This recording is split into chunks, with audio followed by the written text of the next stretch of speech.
जी आज के लेक्चर का आगाज करते हैं। कल के लेक्चर में हमने चैप्टर 7 कोसाई कॉन्ट्रैक्ट्स के क्वेश्चन डिस्कस कर रहे थे और पास्ट पेपर्स के 3 क्वेश्चन लास्ट में रह गए थे जो हमने डिस्कस नहीं किए थे। आज जिनको कंक्लूड करेंगे, फिर इसके अलावा MCQs को अटेम्प्ट करेंगे। फिर इसके अलावा जो हमारा नेक्स्ट चैप्टर है चैप्टर 8, इसका सिर्फ इंट्रोडक्शन मैं आपके साथ शेयर करूंगा। ठीक है, इंट्रोडक्शन यानी कोई कंसेप्ट नहीं, सिर्फ ये बताना है कि इस चैप्टर में क्या क्या चीज़ें डिस्कस हुई है। ये हमारा बेसिकली एंड है कॉन्ट्रैक्ट एक्ट का। और इसके साथ ही अनाउंसमेंट आपके लिए है कि जो बुक है वो अवेलेबल है बुक शॉप वाले के पास, शायद 450 में सेल कर रहा है।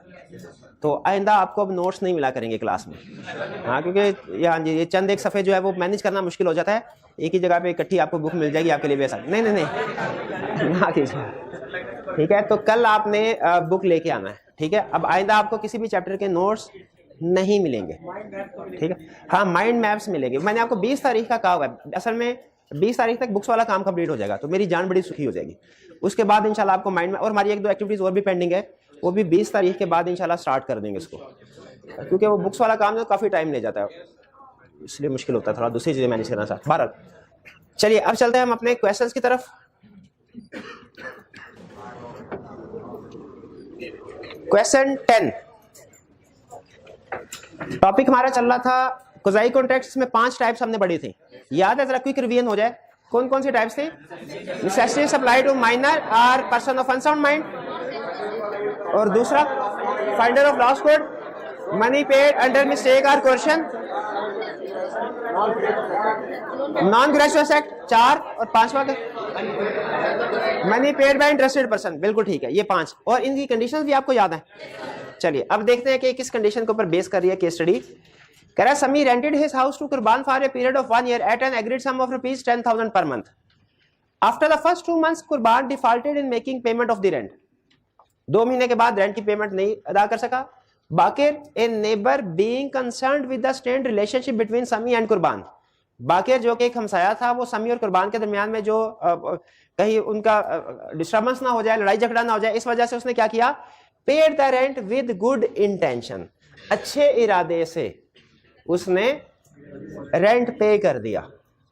गुड इंटेंशन से मुझे थोड़ा सा ये लग रहा है कि ग्रेचुटस लग रहा है, लेकिन कंफर्म नहीं है, इंडिकेशन मिल रही है। लेकिन हाँ, जो कंडीशन मुझे कंफर्म हो रही है वो ये कि कुर्बान का इसमें, ये बाकिर का इसमें लेना देना कोई नहीं था। अगर ये ट्रांजैक्शन एग्जीक्यूट ना होती कुर्बान को कोई फर्क नहीं पड़ता।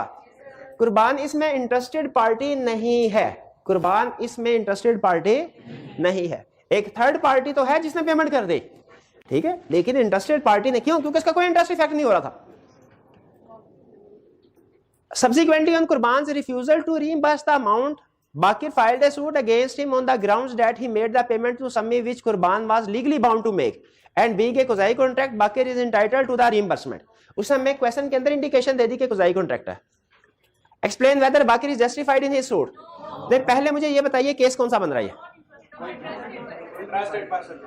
Interested payment by interested person वाला, ठीक है। उसकी 3 कंडीशंस थी। 1 मिनट, जिससे पूछूं वो बताएगा जी। पेमेंट बाय इंटरेस्टेड पार्टी की 3 कंडीशन कौन कौन से थे? बाउंड बाय लॉ हो, नॉन वॉलंटरी, और to protect interest. To protect interest, इसमें नॉन वॉलंटरी तो चले आर्गू किया जा सकता है, लेकिन क्या कुर्बान का इसमें इंटरेस्ट था? सॉरी, बाकिर का इंटरेस्ट था इसमें? नहीं था। तो क्या रिकवर कर सकता है बाकिर? नहीं कर सकता। क्यों नहीं कर सकता? क्योंकि वो एक इंटरेस्टेड पार्टी नहीं थी, इसलिए कोसाई कॉन्ट्रैक्ट की बेस पे रिकवरी नहीं कर सकता। क्लियर? जब कोई इंटरेस्ट इफेक्ट ना हो रहा ना किसी का, और कोई उसके अलावा खुद से पेमेंट कर दे, तो लॉ उसे फिर वैलिड पेमेंट नहीं समझ, उसे यूं समझा जाता है जैसे ये ग्रेचुटस पेमेंट हो एक तरह से, या उसने सवाब की नीयत से पेमेंट की है, उसका अपने इंटरेस्ट को प्रोटेक्ट करने के लिए। तो रिकवरी करवानी है तो पेमेंट करते हुए जरूरी आप ये साबित करें कि मेरा इंटरेस्ट इससे इफेक्ट हो रहा होता। 10 clear? 11, Mohsin acquired a piece of agriculture land in Moro Sindh from a local landlord Qasim Soomro on a lease term of 20 years. The revenue payable by Qasim Somro on his land to the provincial government was in arrears. उसने lease पे land ली लेकिन rent arrear पे था। As a result the land was advertised for sale by the provincial government. Mohsin in order to prevent the sale of land paid the sum due by Qasim Soomro to the provincial government. Mohsin ने उसका क्यों, मोहसिन ने तो पैसे दान नहीं करने थे, उसने क्यों किए? इंटरेस्टेड पार्टी, शाबाश, क्योंकि उसने लीज ली थी और लीज कैंसिल हो जाती, उसे वो जमीन छोड़नी पड़ती। Under the provisions of contract explain whether Mohsin can recover such amount from Qasim Soomro. बिल्कुल रिकवर करवा सकता है। क्यों रिकवर करवा सकता है? तीनों कंडीशन फुलफिल हो रही हैं। ठीक है, इंटरेस्टेड पार्टी की तरफ से पेमेंट है, बाउंड बाय लॉ और नॉन ग्रेचुइटस। जी, पिछला क्वेश्चन भी इसी टाइप का था, दोनों सेम कंसेप्ट से रिलेट कर रहे हैं, पेमेंट बाय इंटरेस्टेड पार्टी, लेकिन फर्क सिर्फ ये था कि पिछले क्वेश्चन में इंटरेस्टेड पार्टी नहीं थी, यहाँ पे इंटरेस्टेड पार्टी है। हाँ, 2 मार्क्स का वो 4 मार्क्स है, उसमें आप लीगल प्रोविजन लिखते हैं, इसमें लीगल प्रोविजन ना लिखे, direct decision and basis of decision लिखते हैं 2 वाले में, और पिछले में पहले ऊपर पूरी प्रोविजन लिखे कि payment by interested party recover हो सकती है अगर तीनों कंडीशन फुलफिल हो रही हो। Decision and basis of decision में लिखते हैं कि रिकवरी नहीं हो सकती। क्यों? क्योंकि ये मोहसिन जो भी था, वो बाकिर जो भी था, वो इंटरेस्टेड पार्टी नहीं है। क्लियर? ये आपको बताया ना अप्रोच में कि अगर मार्क्स कम हो तो रेलिवेंट लीगल प्रोविजन को स्किप कर दे, direct decision and basis of decision पे आ जाएं। 2 नंबर के लिए पूरी अप्रोच को फॉलो करना टाइम का ज़ाया। 12. Yasmin stayed at Hotel Fragrance during the exhibition of her famous jewelry brand. After she left, the housekeeping staff found a precious branded ring from a drawer, which was handed over to the hotel manager. Meanwhile, Ahmad, who was staying at the hotel, stole the ring and escaped. Ahmad ने वो ring, यानी founder of the lost wood से अहमद ने ring चुरा ली। यहां पे हम assume करेंगे कि जो होटल कीपिंग स्टाफ है और जो मैनेजर है वो finder of the lost good ही है, उनको डिफरेंट नहीं कंसीडर करेंगे, वो एक ही एंटिटी, एक ही पार्टी को रिप्रेजेंट कर रहे हैं। तो finder of the lost good से finder of the lost good की अलग रिस्पॉन्सिबिलिटी क्या थी? रीजनेबल केयर करना। लेकिन बाहर इसका ये चोरी होने का ये मतलब नहीं है रीजनेबल केयर नहीं की होगी, रीजनेबल केयर के बावजूद भी समटाइम चीजें चोरी हो जाती हैं। आगे चलते हैं। अच्छा, hotel manager tried to contact Yasmin but she had already proceeded on a year long tour at an unknown destination. लेकिन वो 1 साल के लिए किसी और जगह पे एग्जीबिशन के लिए चली गई। Under the provisions of Contract Act 1870 discuss what actions can be taken by the hotel management in this scenario and what would be their rights when the ring is recovered. जी बताइए, finder of the lost would reasonable care करने हैं। अच्छा, चीजें गुम हो गई, क्या अभी भी कोई रीजनेबल केयर या रीजनेबल स्टेप लिए जा सकते हैं? क्या? हाँ, FIR दर्ज करवाई। उस रिंग को रिकवर करने के लिए जो भी नेसेसरी स्टेप्स हैं वो लिए जा सकते हैं। यानी finder of the lost good का ये राइट है कि अगर रिंग उससे भी गुम हो जाए जो गुड है, तो उसको रिकवर करवाने के लिए जो भी नेसेसरी स्टेप्स होंगे वो ले सकता है। तो यहाँ पे क्या नेसेसरी स्टेप होगा गुड रिकवर करवाने के लिए? वो FIR दर्ज करवा दे। ठीक है, जब रिंग रिकवर हो जाए तो इनके क्या राइट्स होंगे?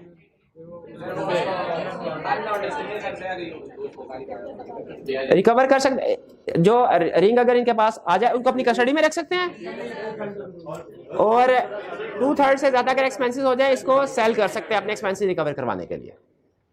ये क्लियर केस, इसमें कोई प्रॉब्लम तो नहीं। चलिए, ये हमारे क्वेश्चंस थे जो कल रह गए थे। अब हम चलते हैं MCQs की तरफ।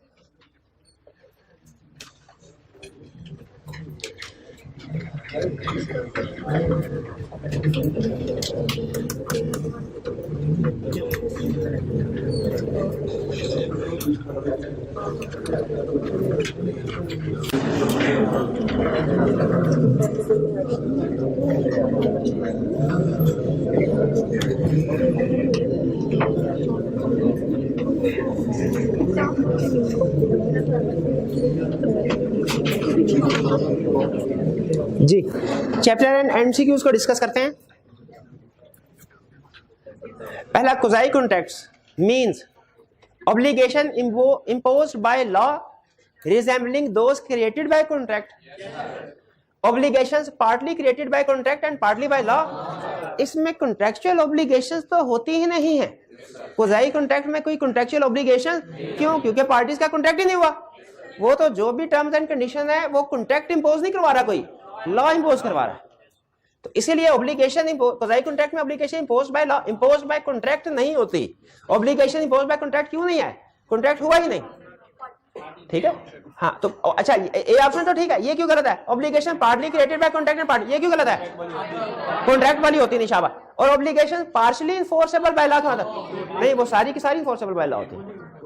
तो इसमें करेक्ट ऑप्शन ए है, obligation imposed by law resembling those created by contract. 2 quasi contracts are based on surrounding circumstances, naturally created rights and obligation, principles of equity and justice, principle of reasonableness and fairness, principle of equity and justice। Clearly उसने हमें बताया quasi contract की basis ये हैं, और इसको आगे explain भी किया उसने चैप्टर में कि इक्विटी एंड जस्टिस का मतलब क्या है, no one should get benefit at the expense of other. इसमें सी ऑप्शन करेक्ट। क्लियर? कोई क्वेश्चन?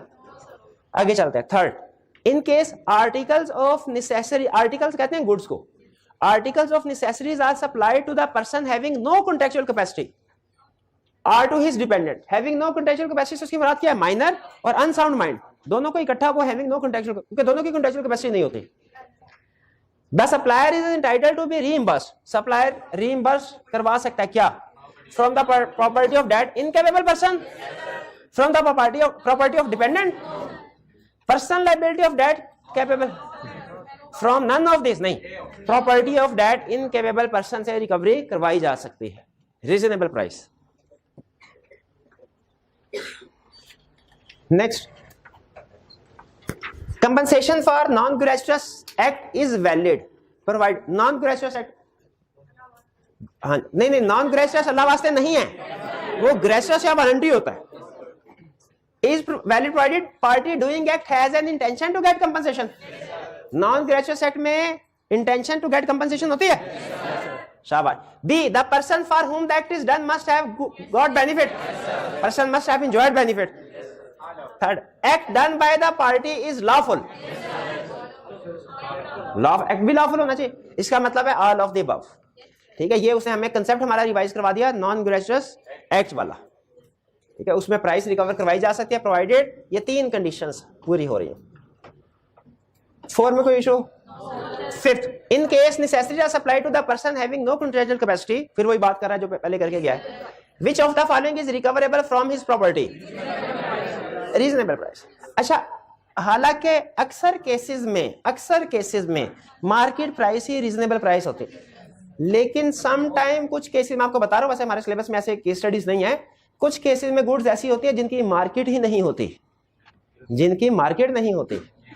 ठीक है, उस केसेस में फिर मार्केट प्राइस तो इरेलेवेंट हो जाएगी, तो इसीलिए लॉ ने वो वर्ड यूज किया है जो हर केस में अप्लाई हो रहा हो। ठीक है, कुछ यूनिक आइटम्स होती हैं, यूनिक आइटम्स, आर्टिकल्स वगैरह, उस केसेस में आपको मार्केट तो नहीं मिलेगी, तो वहां पे रीजनेबल प्राइस सब्स्टिट्यूट की जाती है। हालांकि मार्केट प्राइस भी एक सही कंसेप्ट है, लेकिन रीजनेबल प्राइस का वर्ड ज्यादा कंप्रीहेंसिव है लॉ में, इसीलिए इसको यूज किया जाता है। जी हाँ, रीजनेबल प्राइस का ऑप्शन आता तो फिर हम इनमें से मार्केट प्राइस को प्रेफर करते हैं, फिर मार्केट प्राइस को सेलेक्ट कर लेते हैं। Next, finder of goods is under legal obligations for taking reasonable care of the goods, required care of the goods, little care of the goods, that much care which he can take. नहीं तो required क्या है भला, जितनी हो सके। अच्छा, एक क्लास प्रीवियस सेशन में, एक क्लास में ये डिस्कशन शुरू हो गई कि रीजनेबल के, एक ने कहा जी that much care which he can take, ये होनी चाहिए, तो दूसरे स्टूडेंट ने कहा, मेरे स्टूडेंट ने कहा, उसने कहा अंगूठी, अगर फर्ज कीजिए अंगूठी या समंदर में गिर गई है तो वो समंदर में, कुएं में या समंदर में छलांग लगा देगा क्या? नहीं, दैट मच केयर नहीं, रीजनेबल केयर, जो कि कोई भी बंदा करता है। लॉ इसको डिफाइन भी करता है, कहता है रीजनेबल केयर का मतलब है वो केयर जो आप अपनी गुड्स की करें। आप अपनी गुड्स की, बाजू का हमारी अपनी गुड्स की भी हम इतनी केयर नहीं कर पाते, वो खराब हो जाती है, टूट जाती है, गुम हो जाती है। तो लॉ कहता है अगर कोई चीज, जैसे पिछले वाली एग्जांपल में वो रिंग गुम होगी होटल वाले से, तो क्या इसका ये मतलब उसने रीजनेबल केयर नहीं की होगी? नहीं, रीजनेबल केयर की होगी। ठीक है, तो लॉ ये कहता है कि जितनी आप, रीजनेबल केयर का मतलब है जितना आप अपनी गुड्स की केयर करें, उतना ही आप जो गुड आपको मिली है उसकी भी केयर करनी है। यहां पे रीजनेबल केयर है। लॉ भी रिक्वायर्ड जो करता है ना, वो रीजनेबल ही करता है, इसलिए रिक्वायर्ड केयर भी आपको रीजनेबल की तरफ ही लेके जाएगी। 7, when one party under a mistake of fact or mistake of law pays money to another party which is not due by contract, then another party should refuse to repay it। अगर गलती से payment कर दी तो क्या ये भाई कहेंगे नहीं भाई पेमेंट होगी तो होगी, मेरे पैसे हो गए? नहीं, इनको वापस करने चाहिए। अच्छा, किसको वापस करने चाहिए? जिससे पेमेंट मिली है, जिससे पेमेंट मिली है लीगली। अगर फर्ज कीजिए मेरे घर में, फर्ज कीजिए कोई कार्टन आना था किसी चीज का, और साथ वाले के घर में आ गया, बाय लॉ वो जो नेबर है वो गलती से उसको गुड्स डिलीवर हुई, वो किसको रिटर्न करेगा बाय लॉ? मुझे नहीं, मैंने तो दिया ही नहीं, मैंने तो दिया ही नहीं उसको गुड्स। जिसने गलती से चीजें या पैसे उसको दिए हैं उसको रीपे करेगा, यानी कोरियर वाले को। ये केस स्टडी भी शायद है, हमने पता नहीं की है कि नहीं की, जिसमें वो कहता था ए ने बी को पैसे देने थे और बी की बजाय उसने सी को पैसे दे दिए। अब सी किसको पैसे अदा करने के लिए पाबंद है? एक वो, बल्कि हमने वो की थी ना जिसमें ए ने भी पेमेंट कर दी थी, बी ने भी कर दी थी, तो बी ने गलती से पेमेंट की थी, सी ने पैसे अब किसको अदा करने थे? ए और बी दोनों को आधे आधे तो नहीं करने थे। तो याद रखें, जिस बंदे ने गलती से पेमेंट की हो उसी को वापस होगी। Another party should नहीं, वो रिफ्यूज नहीं कर सकता रीपे करने के लिए। Another party must repay it to the party paying it। तो जिस पार्टी ने पे किया उसको पे करेगी, मस्ट भी, बिल्कुल। Another party may repay it to the party paying it। नहीं, मस्ट repay it, ड्यूटी, जिम्मेदारी है। Another party may refuse to repay it। नहीं, मस्ट, ठीक है भाई। जी जी जी। सर अगर किसी हमने कोई चीज ऑर्डर की और किसी और एड्रेस पे देना चाहते हैं तो सर वो बंदा फिर उसको वो करेगा वापस या हमें वापस देगा? अगर गुड्स हमने ऑर्डर किए थे दराज से, वो हमारी बजाय किसी और को डिलीवर कर गया, तो याद लीगली अब जिस बंदे को डिलीवर हुई है वो कुरियर वाले को वापस करेगा, हमें नहीं वापस करेगा। उसे कैसे पता चले? बाद में कुरियर वाले आ जाएंगे, भाई गलती से डिलीवर की थी, उसे कैसे पता चलेगा कि हम राइट पार्टी हैं? लेकिन प्रैक्टिकली सम टाइम ऐसा देखे, प्रैक्टिकली चीजें सम टाइम लॉ के मुताबिक नहीं चल रही होती, लेकिन फिर भी ठीक चल रही होती है। अगर प्रैक्टिकली वो पार्टी हमें दे दे वो जो भी बॉक्स है, तो कुरियर वाले इतराज नहीं करेंगे नॉर्मली, वो कहेंगे ठीक है सर। वो ये नहीं कहेंगे नहीं हमें वापस करें, हम आपको अपने हाथ से देंगे चीजें। तो प्रैक्टिकली सम टाइम चीजें उस तरीके से नहीं चल रही जिस तरीके से लॉ ने कहा होता है, लेकिन फिर भी ठीक चल रही होती है, पार्टी से इतराज नहीं करती। 7 clear ji? Next 8।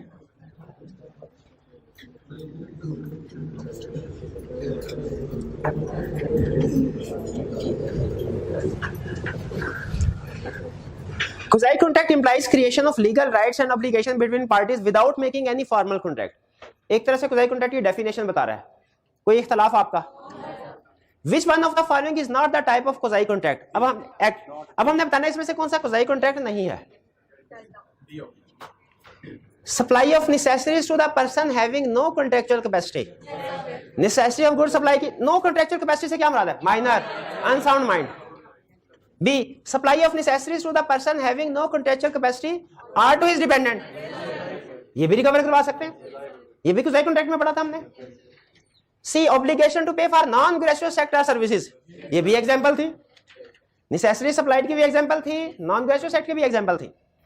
Obligation to pay for gratuitous sector service, ये quasi contract की एग्जाम्पल नहीं थी। gratuitous sector की रिकवरी नहीं होती, ठीक है। अगर कोई खुद से अपनी मर्जी से आग बुझा दे, दुकान में आग लगी है या किसी डूबते हुए को बचा दे, ग्रेचुअस एक्ट समझा जाता है, उसकी रिकवरी। वो हमने ऐसी कोई एग्जांपल quasi कॉन्ट्रैक्ट में नहीं पढ़े। 9, Mr. A has lost his pet dog, not being able to find it out, he announces that whoever finds it and returns it back to him, he will reward him a certain amount। Mr. D found that dog and took custody of it। अब ये तो हमने अपने contract के start में example पढ़ी हुई है, याद है? गुम हो जाता, उसको ऑफर नहीं, हमने पढ़ा था कि अगर ऑफर कम्युनिकेट नहीं हुई तो कॉन्ट्रैक्ट नहीं हुआ, कॉन्ट्रैक्ट नहीं हुआ तो प्राइस नहीं ले सकता। लेकिन यहाँ पे डी अनाउंसमेंट के बाद किया तो ले सकता है क्या price? On tracing mister A, mister D claimed expenses which he incurred, जो उसने इनकर किए हैं, for the maintenance of dog and reward. उसने कहा मुझे जो इनाम आपने दिया वो तो मुझे मिले ही मिलेगा, मैंने इसको मेंटेन करने के लिए भी कुछ एक्सपेंसेस इनकर किए हैं, रिवार्ड तो मिलेगा। इसमें तो हम सारे एग्री करते हैं ना। डॉग मेंटेनेंस के पैसे मिलेंगे या नहीं मिलेंगे? हाँ भाई, ये तो तय नहीं हुआ था कि डॉग मेंटेनेंस के भी पैसे मिलेंगे, ये तो तय। लेकिन quasi कॉन्ट्रैक्ट यही कहता है कि अगर आपकी चीज किसी दूसरे के पास है, वो एक तरह से फाइंडर है ना, finder of the lost good.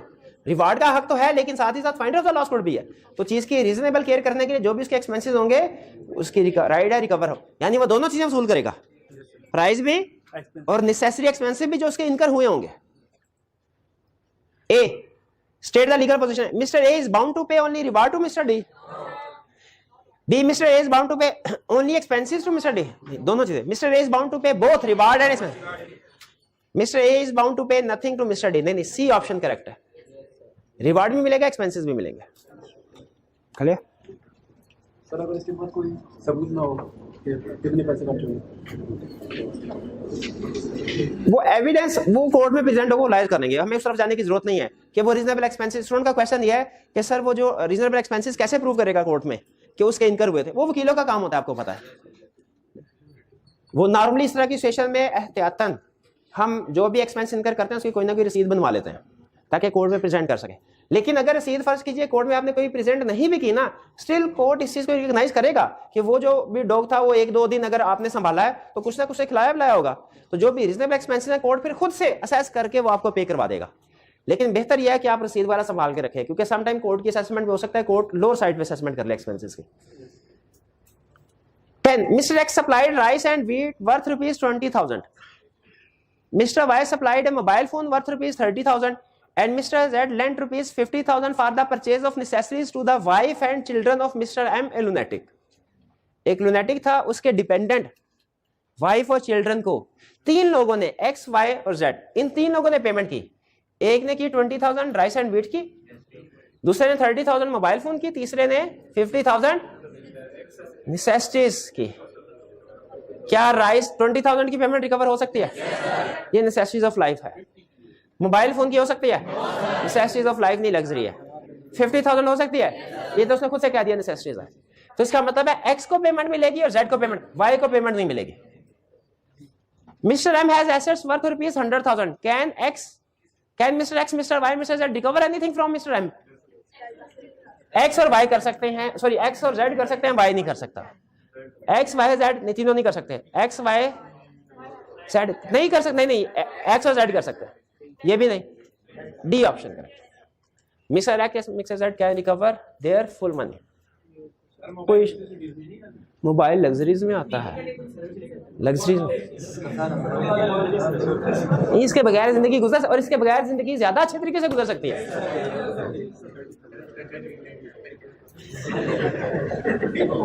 11 In case of non-gratuitous act or service, the obligation to pay arises if the following condition is satisfied. Non-gratuitous act की conditions: the thing must have been done or delivered lawfully, condition थी non-gratuitous act की।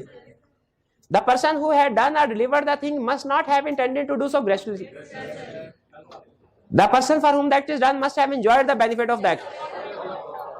All of the above. 12 In quasi contract there are contractual obligations नहीं है, contract तो हुआ ही नहीं।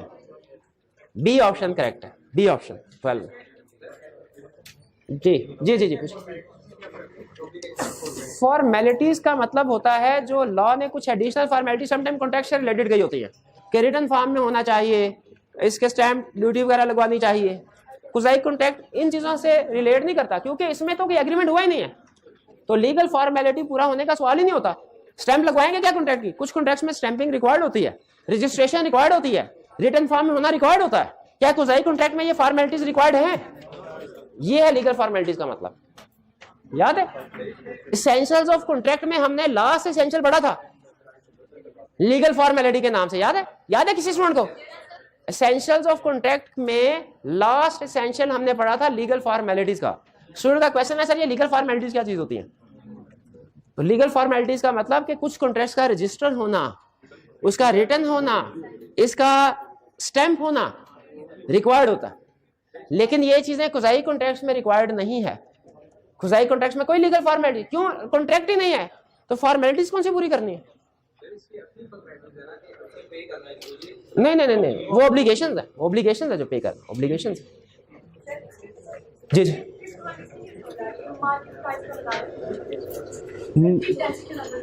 5th MCQ में market price की बात जो उसने की थी, हाँ जी, तो मैंने बताया था कि reasonable price more comprehensive term है मार्केट प्राइस की निस्बत से।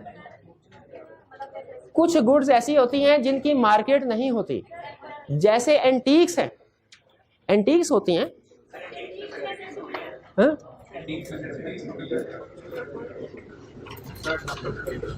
नहीं एग्जांपल दे रहा हूं ना कि लॉ ने वर्ड रीजनेबल क्यों यूज किया है, रीजनेबल क्यों यूज किया है, मार्केट प्राइस वर्ड यूज, हालांकि नॉर्मली मार्केट प्राइस को भी रीजनेबल समझा जाता है। आपने काउंटिंग पढ़ी है? अकाउंटिंग में आपने एक टर्म सुनी होगी मार्केट वैल्यू, एक वेरी वेरी, शाबाश, पहुंच गए। दोनों में नॉर्मली दोनों इंटरचेंजेबली यूज होती हैं, मार्केट वैल्यू और फेयर वैल्यू। लेकिन एडवांस लेवल पे जाके आप पढ़ेंगे कि फेयर वैल्यू ज्यादा कॉम्प्रिहेंसिव टर्म है, इसलिए कि कुछ चीजें ऐसी होती हैं जिनकी मार्केट नहीं होती, ठीक है, लेकिन उनकी भी कुछ ना कुछ वैल्यू तो होगी। हाँ, नेसेसिटी के लिए रीजनेबल प्राइस, इसलिए हमने कहा रीजनेबल प्राइस।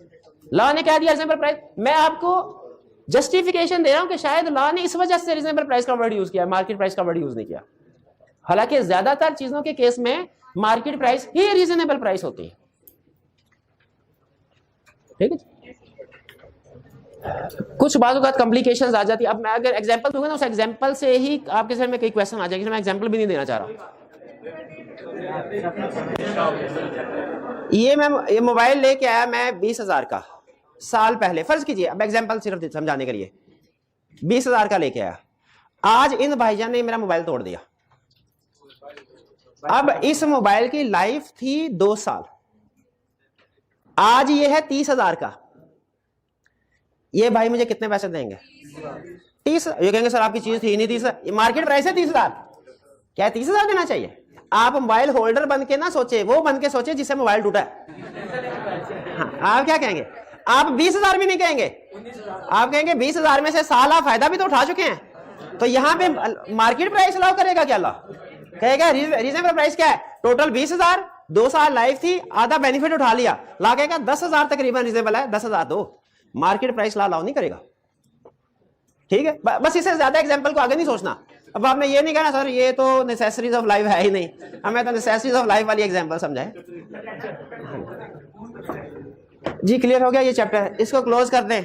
चलिए पास कीजिएगा थोड़ी देर के लिए। जी आज के लेक्चर में हमने 5 पेपर डिस्कस करने थे, 5 पेपर डिस्कस कर लिए, एमसीक्यूज डिस्कस करने थे वो भी कर लिए। अब हम नेक्स्ट चैप्टर की तरफ चलते हैं जिसका सिर्फ इंट्रोडक्शन मैं आपके साथ दे रहा हूँ। ये है end of the contract act. Contract act का लास्ट चैप्टर है चैप्टर 8, और उसी लिहाज से एंड में जो कंसेप्ट होना चाहिए था वही है। वो क्या है? डिस्चार्ज ऑफ द कॉन्ट्रैक्ट, ठीक है। डिस्चार्ज ऑफ द, इसका मतलब क्या होता है कि कॉन्ट्रैक्ट खत्म हो जाना, contract end of the contract. Discharge of the contract का मतलब है एंड। जब कॉन्ट्रैक्ट में जो पार्टी के राइट्स एंड लायबिलिटीज थे वो राइट्स एंड लायबिलिटीज ना रहे, जब कॉन्ट्रैक्ट खत्म, राइट्स एंड लायबिलिटीज खत्म पार्टीज की, तो हम कहते हैं कॉन्ट्रैक्ट क्या है? डिस्चार्ज, मतलब एंड ऑफ द कॉन्ट्रैक्ट। इसके ये डिफरेंट मोड्स हैं, यानी एंड ऑफ द कॉन्ट्रैक्ट। एक है हैप्पी एंडिंग। हैप्पी एंडिंग क्या है कि performance of the contract, performance of the contract, contract perform किया दोनों पार्टी, बिल्कुल ठीक, ये तो सबसे अच्छी बात है। जो जिसने वादा किया था पूरा किया, जिस पार्टी ने गुड डिलीवर करनी थी उसने गुड डिलीवर कर दी, जिसने पेमेंट करनी थी पेमेंट कर दी, कहानी खत्म, कॉन्ट्रैक्ट खत्म। एक तरीका ये है। दूसरा तरीका है कि म्यूचुअली पार्टी एग्री करें कि अच्छा ये कॉन्ट्रैक्ट हमने किया तो था और इरादा यही था उस वक्त इसको परफॉर्म करेंगे, लेकिन अब हम दोनों पार्टीज मिलकर फैसला कर लेती हैं कि इस कॉन्ट्रैक्ट को परफॉर्म नहीं करते, ठीक है। ए ने बी से उधार लिया था, एग्रीमेंट हुआ था कि वो वापस करेगा, बी ने ए के आगे हाथ पैर जोड़ दिए कि सर मेरे पास तो कुछ पैसे नहीं है, बराए मेहरबानी मुझे माफ कर दें। तो बी ने कहा अच्छा ठीक है जाओ, तुम्हें माफ किया, कॉन्ट्रैक्ट खत्म। या फर्ज कीजिए ए ने बी के साथ गुड्स बाय करने का एग्रीमेंट किया था, अभी गुड्स डिलीवर नहीं की, उससे पहले दोनों पार्टीज आपस में एग्री कर लें कि ठीक है अब हमने ना तुमने गुड्स बेच दिया ना मैंने खरीदनी है। ये क्या है? Mutually agree. क्या पार्टीज म्यूचुअली एग्री करके कॉन्ट्रैक्ट को खत्म कर सकती हैं? यानी ये इस तरीके से नहीं खत्म होगा, लेकिन पार्टीज सम टाइम ऐसा भी होता है कि कॉन्ट्रैक्ट पार्टली परफॉर्म होता है और पार्टली अभी अनपरफॉर्म्ड होता है, लेकिन पार्टी एग्री कर लेती है कि इसको खत्म कर देना, ठीक है खत्म कर रहे हैं, ठीक है। ये है म्यूचुअली एग्री। अच्छा ध्यान में रखिएगा वो एग्जांपल सिंगर वाली, 8 वीक्स के लिए एग्रीमेंट हुआ, अगर 8 वीक्स तक वो परफॉर्म कर दे, कॉन्ट्रैक्ट 8 वीक्स के बाद खत्म हो, परफॉर्मेंस हो, 6 वीक के बाद दोनों पार्टीज बैठ के एग्री करते हैं कि जी अब इतने कस्टमर्स नहीं आ रहे तो इसको खत्म करते हैं आप, और दोनों पार्टीज ने एग्री किया कि ठीक है इसको खत्म कर देते हैं। ये क्या है? Mutually agree. ये नॉन परफॉर्मेंस होगी, इसमें पार्टली या फुली होगी नॉन, लेकिन दोनों पार्टी एग्री करते हैं, दोनों। ये ब्रीच नहीं है, ब्रीच में एक पार्टी तोड़ दिया लेकिन दूसरी पार्टी इंसिस्ट कर रही होती है परफॉर्म करो, ये ब्रीच नहीं है। Mutually agree. इसमें तो कोई डैमेजेस वगैरह होंगे ही नहीं, अंडरस्टूड है। इसमें भी कोई डैमेजेस कंपनसेशन नहीं मिलती। जो पार्ट परफॉर्म नहीं हुआ उसकी, जो पिछला पार्ट परफॉर्म हो चुका है ना उसकी कंपनसेशन मिलेगी, मतलब जो 6 वीक्स के लिए परफॉर्म उसकी, लेकिन आगे जो पार्ट परफॉर्म नहीं हुआ उसकी कोई डैमेज होनी भी नहीं चाहिए ना, दोनों ने मिलकर एग्री किया। तीसरा तरीका है लॉ मना कर दे, इम्पॉसिबिलिटी या इलीगैलिटी, 2 टर्म यूज करा। सब्सीक्वेंट, हाँ सब्सीक्वेंट इलीगैलिटी या इम्पॉसिबिलिटी। लॉ ने कहा कि आज के बाद सिंगिंग जो है बैड, पाबंदी उसके ऊपर, कोई कंसर्न नहीं होगा अगले 3 महीने कोरोना की वजह से या किसी और वजह से, कोई कंसर्न नहीं होगा। इलीगैलिटी हो गई। या फर्ज कीजिए, क्या फर्ज करें, सिंगर की जुबान कट गई, नहीं ये ज्यादा हो गया, सिंगर का गला खराब हो गया, गला बैठ गया, गला खराब हो गया, इम्पॉसिबिलिटी, इलीगैलिटी या इम्पॉसिबिलिटी। इसकी इन दोनों केसेस में इनका इफेक्ट सेम है। इन दोनों केसेस में भी डैमेज, कॉन्ट्रैक्ट भी परफॉर्म नहीं होगा, डैमेज। मसला आता है तो इस केस में आता है, कौन सा केस, ब्रीच ऑफ कॉन्ट्रैक्ट, जिसमें एक पार्टी विलफुली को जरूर, विलफुली के बगैर सही कंसेप्ट नहीं समझ आएगा। विलफुली का मतलब क्या है, इरादतन, जानबूझ के कॉन्ट्रैक्ट को तोड़े, इसके ऊपर अमल ना करे, इसे क्या कहते हैं, ब्रीच ऑफ कॉन्ट्रैक्ट। पहले ये चैप्टर हमें modes of discharge of contract समझाएगा, चारों मोड समझा के ना फिर इसको आगे लेके चलेगा। क्यों भला इसको आगे ले, क्योंकि इसमें एक खास चीज है जो इन तीनों में नहीं है, डैमेजेस। कौन पे करेगा, जो पार्टी ब्रीच कर रही है वो पे। अच्छा मुझे बताइए, अगर सिंगर के साथ एग्रीमेंट हुआ 8 वीक्स का, 8 वीक्स पूरे हो गए, परफॉर्मेंस कर दी उसने, कौन सा केस है, कॉन्ट्रैक्ट खत्म हो गया बाय परफॉर्मेंस। अगर 6 वीक्स के बाद दोनों पार्टीज एग्री करती हैं कि अब रिस्पांस ठीक नहीं आ रहा कस्टमर्स का, अब बेहतर है कि इसको यहीं पे कॉन्ट्रैक्ट खत्म, दोनों पार्टीज एग्री करती हैं। और अगर एक पार्टी कहे कि मैंने अब से आइंदा से नहीं आना, दूसरी पार्टी कहे कि आओ कॉन्ट्रैक्ट पूरा करो, पहली पार्टी कहे नहीं मैंने नहीं आना, और अगर ला 6 वीक्स के बाद ला कह दे कि अब पाबंदी लगी, खत्म, अब कोई सब्सिक्वेंटली, सिर्फ और सिर्फ इस केस में को लॉ डैमेजेस अलाउ करता है। इस केस में तो सवाल ही पैदा नहीं होता। इस केस में चूंकि दोनों पार्टी ने म्यूचुअली एग्री कर दिया, कोई डैमेजेस पे नहीं किए जाएंगे। इसमें पार्टी का फॉल्ट ही नहीं था। इसमें और इसमें फर्क यही है कि ये विलफुली ब्रीच होता है, ये भी ब्रीच, लेकिन विलफुली नहीं हुआ। एक तरह पार्टी का अपना तो कोई फॉल्ट नहीं था, लॉ ने कह दिया, या वो चीज जल गई, ऐसा हादसा हो गया, वो केस स्टडी में था ना, आग लगी थिएटर में और अब कोई कंसर्न नहीं हो सकता वहां पे, इम्पॉसिबल हो गया। तो ये इसमें भी कोई डैमेजेस पार्टी दूसरी को पे नहीं करती है, ध्यान में रखिएगा। अब ये ना सिंगर आगे कहे तुम्हारे तो एग्रीमेंट हुआ था 8 वीक्स का, तो अब 6 वीक्स के बाद आग लग गई, मुझे इससे क्या, मैं तो तैयार हूं ना सिंगिंग के लिए, तो या तो मेरे से सिंगिंग करवाओ या फिर मुझे उसके जुर्माना अदा करो, पैसे दो। लॉ कहते हैं कोई कंपनसेशन नहीं।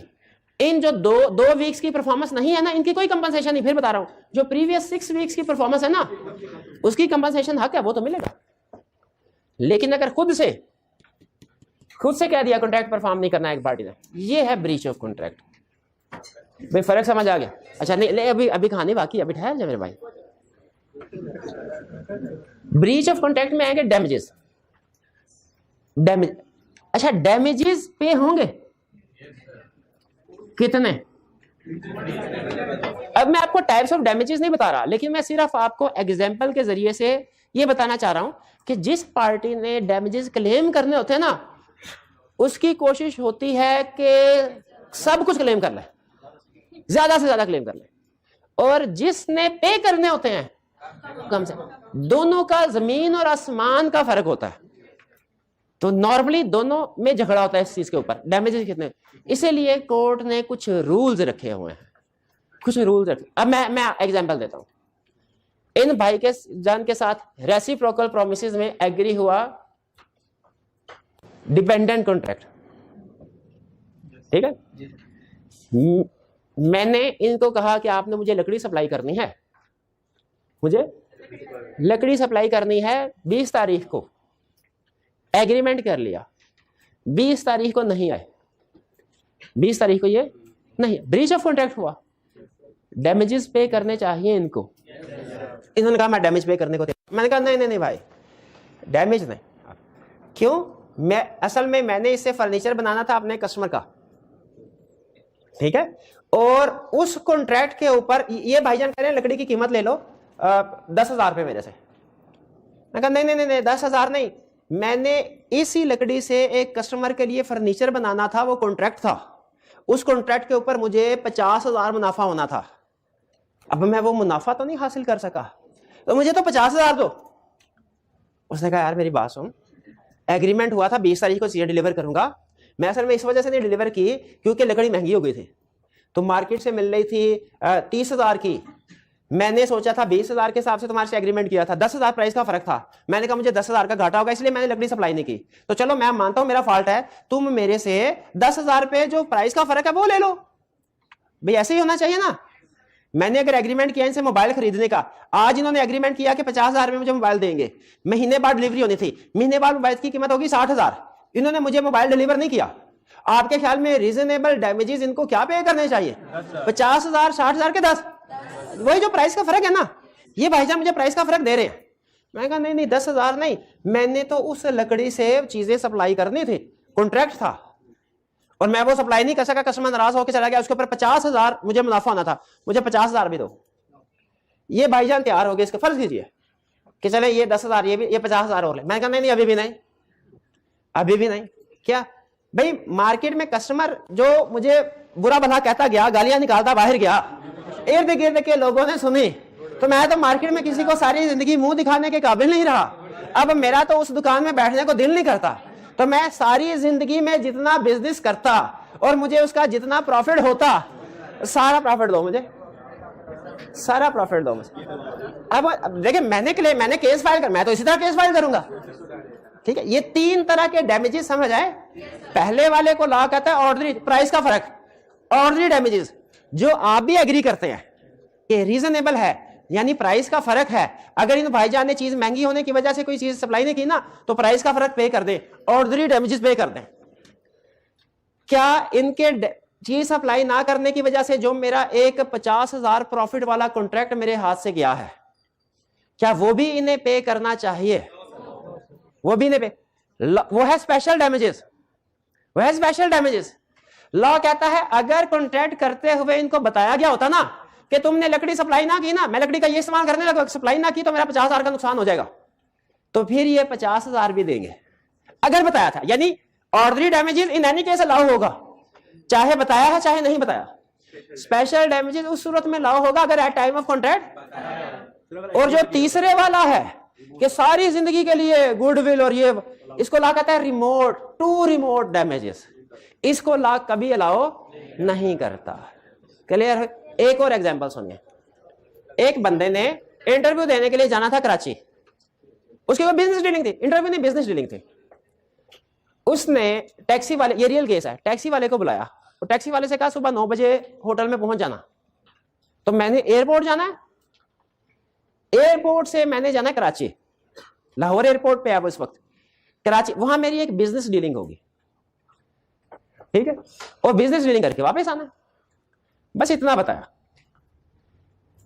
अब टैक्सी वाला लेट पहुंचा, टैक्सी वाला लेट पहुंचा, ये भाईजान की फ्लाइट मिस हो गई। अगली फ्लाइट पे कराची पहुंचे लेकिन वो पार्टी इंतजार करके जा चुके थे। इन्होंने वापस आके टैक्सी वाली कंपनी पे केस, अच्छा मुझे ये बताइए केस टैक्सी ड्राइवर के खिलाफ होगा कि टैक्सी वाली कंपनी के खिलाफ? कंपनी, याद रखे जो एम्प्लॉयज होते हैं ना वो एम्प्लॉयर के रिप्रेजेंटेटिव होते हैं, तो जो केसेस किए जाते हैं वो एम्प्लॉयज के खिलाफ नहीं किए जाते। किन के खिलाफ किए जाते? एम्प्लॉयर के खिलाफ। टैक्सी कंपनी के खिलाफ केस कर दिया। केस में उसने कहा, क्या कहा? उसने कहा पहली चीज टैक्सी स्किप हुई, ठीक है, इसकी वजह से मैं लेट पहुंचा, मेरे पास पहली फ्लाइट का टिकट था, मुझे दूसरी फ्लाइट का टिकट बाय करना पड़ा, ठीक है, टिकट की प्राइस दीजिए, पहले टिकट की प्राइस 50,000 फर्ज कीजिए। दूसरे नंबर पे उसने कहा मेरी जो बिजनेस डीलिंग थी ना, इसमें मुझे 5 लाख का प्रॉफिट एक्सपेक्टेड था, बिजनेस डीलिंग नहीं हो सकी, 5 लाख का प्रॉफिट, मेरा नुकसान हुआ 5 लाख। दूसरी उसने डैमेजेस क्लेम किए 5 लाख का प्रॉफिट। तीसरा उसने कहा अब इसकी वजह से ये बिजनेस, मेरा सारा बिजनेस इस डील के ऊपर डिपेंडेंट था, मेरे ऊपर ऑलरेडी कर्जों का बड़ा बोझ था, अगर ये बिजनेस, और मुझे बैंक ने वार्निंग दी हुई थी 1 महीने के अंदर अंदर पैसे अदा ना किए तो वो मेरी सारी जायदाद जो है वो उसको सेल कर देगा। तो इस डील हो जाती, मुझे एडवांस मिलता, मैं बैंक का लोन पे कर देता। अब इसकी वजह से मैं बैंकरप्ट हो गया हूं, दिवालिया हो गया हूं, मेरी सारी जिंदगी बर्बाद हो गई, मैं कोई काम भी नहीं कर सकता। तो मुझे सारी जिंदगी की कमाई इससे कैलकुलेट करके वो 5 करोड़ रुपया वो दी जाए। 3 चीजें क्लेम। अच्छा मुझे बताइए, लॉ पहली वाले डैमेजेस जो क्लेम किए गए हैं इसको क्या कहता है? Ordinary damages. दूसरे वाले को कि 5 लाख वाला कॉन्ट्रैक्ट था, स्पेशल डैमेजेस। और तीसरे वाले टू रिमोट, उसको कितने पैसे मिले होंगे? सिर्फ टिकट के पैसे। क्यों? अच्छा वो जो डील वाले पैसे क्यों नहीं मिले? स्पेशल डैमेजेस क्यों नहीं लागू हुए? एट टाइम ऑफ कॉन्ट्रैक्ट बताया नहीं था। और टू रिमोट अगर बताया भी होता ना, लॉ फिर भी नहीं इसको एक्नॉलेज करता। लॉ कहता है ये कोई नुकसान नहीं है, ठीक है, ये कोई नुकसान। तो ये इसके अलावा भी इक्का दुक्का और डैमेजेस की टाइप्स आएंगी जो हम नेक्स्ट लेक्चर में डिस्कस करेंगे। अभी मकसद सिर्फ आपको इंट्रोडक्शन देना था जी। हाँ, उसने ड्राइवर को यह बताया था कि मैंने बिजनेस डीलिंग के लिए जाना है, लेकिन उस बिजनेस डीलिंग की नेचर क्या थी, उसमें कितना प्रॉफिट एक्सपेक्टेड था, वो नहीं बताया था, वो नहीं बताया था। अच्छा, तो इस जो नेक्स्ट कॉन्ट्रैक्ट है, जो नेक्स्ट चैप्टर है हमारा कॉन्ट्रैक्ट एक्ट का लास्ट चैप्टर, वो 2 चीजें डिस्कस करता है। कौन कौन सी? डिस्चार्ज ऑफ कॉन्ट्रैक्ट और damages. Discharge of contract, damages. Discharge के डिफरेंट मोड्स बताता है, सिर्फ एक मोड में कहता है डैमेजेस मिलेंगे, ब्रीच ऑफ कॉन्ट्रैक्ट। और फिर उसके बाद डैमेजेस की टाइप्स बताता है और हर टाइप के साथ कंडीशन बताता है कि ये डैमेज रिकवर करवाना है तो ये कंडीशन होगी, ये डैमेज रिकवर करवाना है ये कंडीशन। खास तौर पे स्पेशल डैमेज की कंडीशन ध्यान में रखिएगा, at time of contract parties को पता होना चाहिए। स्पेशल डैमेज की कंडीशन है, ऑर्डिनरी डैमेज की कोई कंडीशन नहीं है। और टू रिमोट डैमेजेस अलाउ ही नहीं होंगे। क्लियर? बाकी इसकी फर्दर डिस्कशन इंशाल्लाह कल के लेक्चर में करेंगे। बुक ले लीजिएगा, कल आपने बुक लेके आना। आज के लेक्चर यहाँ खत्म करते हैं। अल्लाह हाफिज।